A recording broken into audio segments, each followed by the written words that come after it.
Rumble Racing is one of 3 minigames that are located in Disneytown. In the game's story, it's canonically tied to Terra, but all 3 characters have the ability to play this. Rumble Racing is by far the easiest of the 3 minigames located in Disneytown, and is honestly kind of fun. With shortcuts, jump ramps, dash rings for speed boosts, and a single power-up, this is honestly kind of like Mario Kart meets Kingdom Hearts. But, like myself, for those perfectionists or completionists, also sometimes known as masochists, in order to unlock every trophy in the game, each character will have to play and win each course at least twice, once from Disneytown and once from the Mirage Arena, which means Rumble Racing will have to be played at minimum a total of 24 times, 8 for each character. Thankfully, this minigame is generally straightforward, but the last course does need a bit of explanation to conquer the track. This guide does make the most sense when viewed from start to finish due to context, but timestamps are in place in the description below in case a specific track or section is needed to be looked at. That said, I'm Ventus Arashi, and here are my tips and tricks to mastering Rumble Racing in Kingdom Hearts Birth by Sleep Final Mix. Let's go!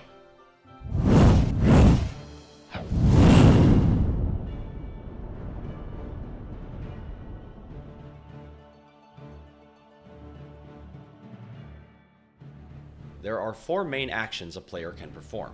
Press and hold X to accelerate. Square is to brake/drift. Triangle is to use the barrier for defense against incoming attacks, and circle is to make your character attack an opponent.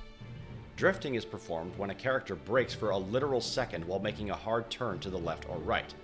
To perform this action, while holding down the X button and while you're making a hard turn, press and hold square at the same time for exactly 1 second only and release the square button. Hold it too long, and you will turn too sharply, crash into a wall, and lose all your speed, so timing is key to pulling it off. You only want to drift around sharp corners you know you won't make without slowing down, otherwise this becomes counterproductive. Also, the barriers, with the exception of a certain power-up you can obtain, will not make you invulnerable against tornadoes on the track, so avoid those like the plague as much as possible. If you're clever enough, you can sometimes trick your opponents who are chasing you into going into the tornado instead of you, which will help you out quite a bit. Now, before I get started on the actual courses, I need to talk about the characters and their strengths and weaknesses. There are 2 officially listed statistics per racer: speed and handling. Speed is how fast each character can go on the track. Handling is how well a character can turn a corner without slowing down and how well they can turn tight corners without having to drift. Unofficially, there is one other stat to keep in mind: attack range, which is how far a character can attack an opponent and where. Terra has the greatest top speed of the 3 and has mid-tier handling. However, his attack range is hot garbage. You have to really get in close to strike an opponent. The only upsides to Terra's attack, the skid charge, is he gains a tiny speed boost while he executes it when locked onto an opponent. And he has 360-degree attacks, meaning he can strike opponents both beside and in front of him. Ven has the greatest handling and mid-tier top speed and attack range. Ven's attack, the air gyre, allows Ven to make turns without slowing down much. This has greater range than Terra's attack, but cannot hit opponents on either side of him unless they are directly touching him. Aqua has the greatest attack range, but has the worst top speed and mid-tier handling, making her the most challenging character to use in Rumble Racing. Her attack, the wing arrow, can be fired multiple times to lock onto and chase multiple opponents. However, she cannot attack opponents unless they are directly in front of her, so she will be more of a defensive racer, unfortunately.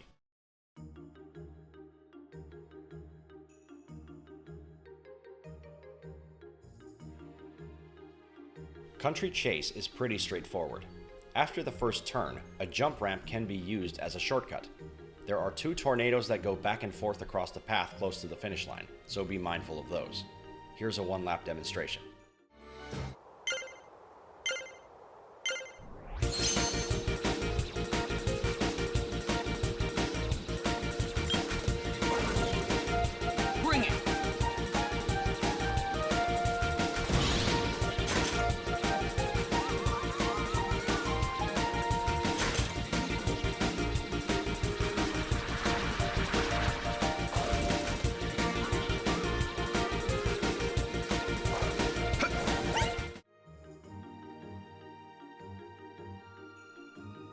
Disney Drive is the same as Country Chase, but instead has players race through Disneytown and a tunnel system instead of strictly the countryside.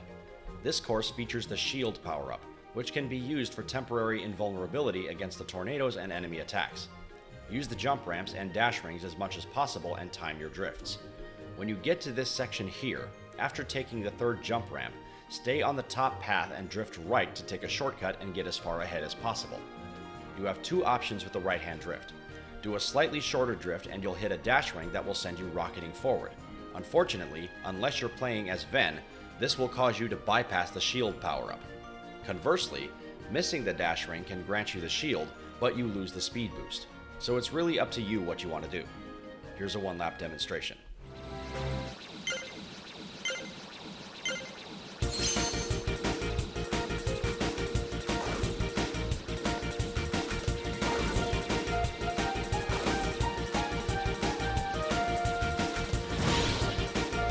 See ya!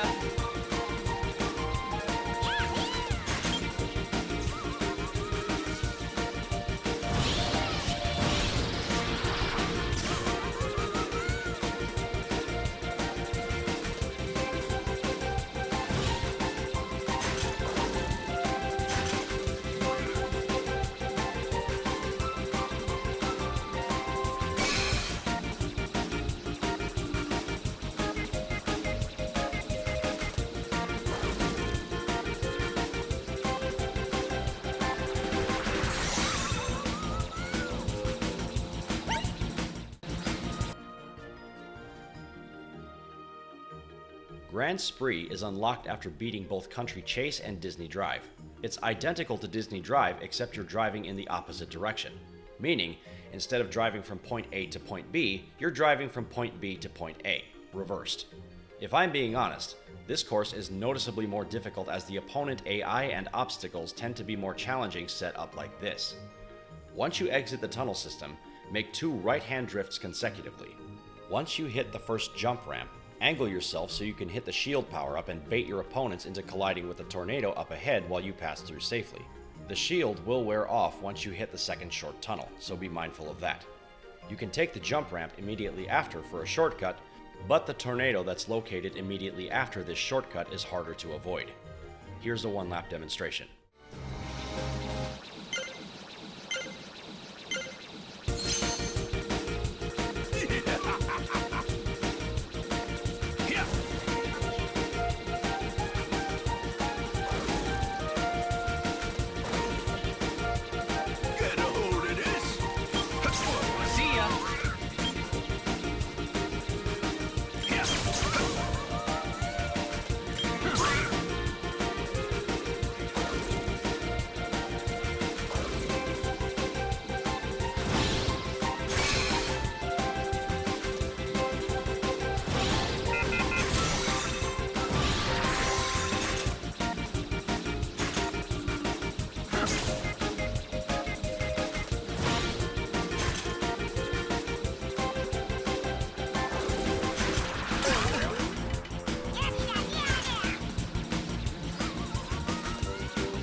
Castle Circuit is unlocked after Grand Spree has been cleared. This takes place in Disney Castle and its grounds and is the main reason for this guide, as it's easy to fall very far behind without knowing where you're going. Immediately after the race starts, drift left once and head for the jump ramp. Head to the right side of the jump ramp, and once you jump, let go of the accelerate button and hard turn left while you're in midair to take the left pathway. Immediately after landing, angle yourself with the jump ramp ahead and punch the accelerator to drop yourself into the castle's silo early. This is your biggest shortcut and advantage in this racetrack. From here, it's a bit random where you end up thanks to the oscillating bumpers. If you end up going right, use your drift to stay on the pathway turning left and keep your speed. This is the preferred path. If you go left, take the jump ramps and immediately after taking the second one, hard turn left in midair and let go of the accelerator. Punch the accelerator again once you've straightened out so you don't lose too much speed. This is your second biggest shortcut, as you will gain the biggest lead over time if these two tricks are done consecutively and without error. You do not want to end up on the bottom pathway or you will lose all your progress. Once you get in the corridor, drift right, head straight through the gate, and drift left twice back to back. Afterward, take the many dash rings to speed your way to the finish line. Make sure to take the jump ramp at the end and hit the dash rings in the air for one final burst of speed. Here's a 1-lap demonstration.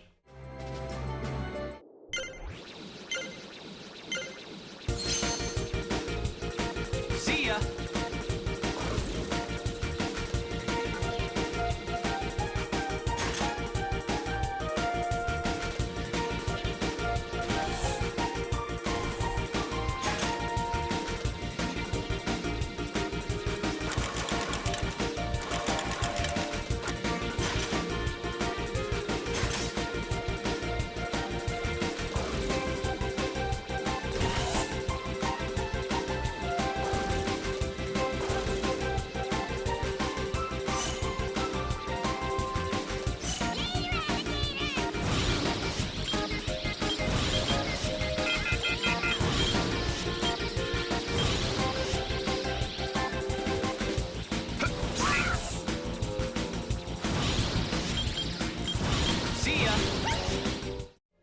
Now, once all 4 races have been completed with a first place victory, not only will the corresponding report sections be filled out, but you will unlock the Victory Line Keyblade as a reward and the Rapid Racer Trophy as well. The Mirage Arena will also require you to play these 4 racetracks again within a specific time limit, but this is actually easier in here because you can decrease the number of opponents you verse to just 1, which makes the tracks much more manageable. You will still need to do 5 laps and get a first place victory to make it count though. Remember, all 3 characters will need to do both the Disneytown and Mirage Arena tracks separately if you're trying to completely fill out the reports and platinum the game. And with that, my guide for Rumble Racing is done. I sincerely hope this was helpful to someone out there. Thanks for tuning in, and I'll see you next time. Ventus out.